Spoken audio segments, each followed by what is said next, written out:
Haley Herman talks about her 7-year-old son Brantley and his recent brain tumor diagnosis. I was knocking something down and I brought the hammer back and hit him right in the head.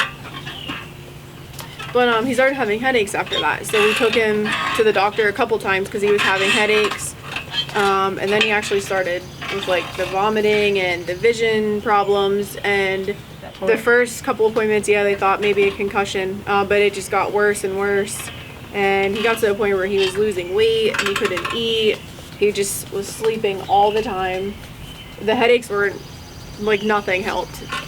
He was throwing up daily at that point. Then he started having double vision, blurred vision. So we took him to a neurologist March 3rd, I believe. And she ordered the MRI, and they actually admitted us right from the MRI. It's called a pilocytic astrocytoma, brain tumor of his hypothalamic region. Not only as a nurse, but also as a mother, Haley felt it was something more serious. I knew, I had an intuition that something was very, very, very wrong, especially, when his headaches just got worse and worse. I mean, as a nurse, you learn all the red flags of this stuff in school, so when more things kept popping up, in my heart, I absolutely knew something was very wrong. So when they told me, I was shocked, but I just collapsed. I don't really remember much.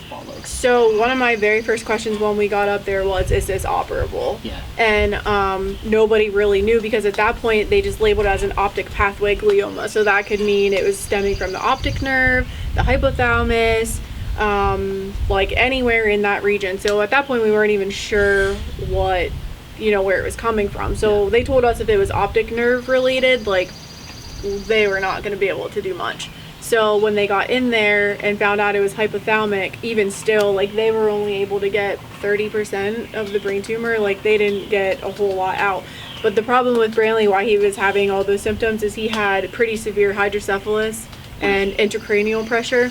So the tumor was blocking his cerebral spinal fluid from passing through. So he had a lot of fluid buildup. So at least they were able to go in and move it, shift it, so that the fluid was able to start flowing back. But he had pretty severe, extensive damage done to both optic nerves. There have been a number of community groups and individuals that have helped Brantley and his family out through this time. I don't know if I would be able to get through this without the community support, because so many people come to you and say, oh, you're so strong for having to go through this and stuff, but when you're by yourself is kind of when everything hits you. So when you have those people that reach out and say, do you need anything? Did you eat today?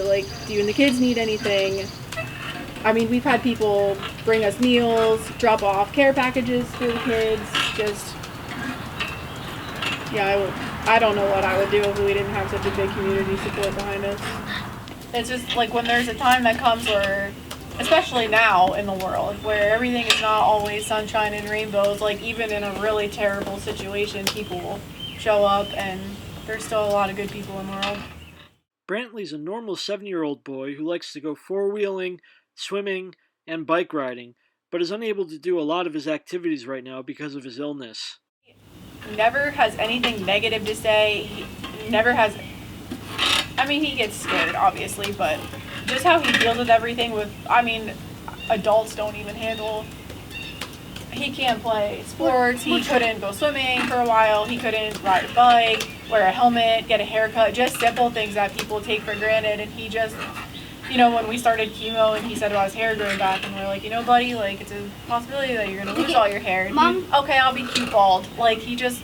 Mom's friend gave me a Joe Dirt mullet because he knows I like Joe Dirt, just in case I lose my hair. Yeah. We're trying to either get me to meet Joe Dirt, the Steelers, or Morgan Wallen. I hope the Steelers. He's a big Steelers fan. I'm most excited for the end of chemo because I'm having a Mickey D's party.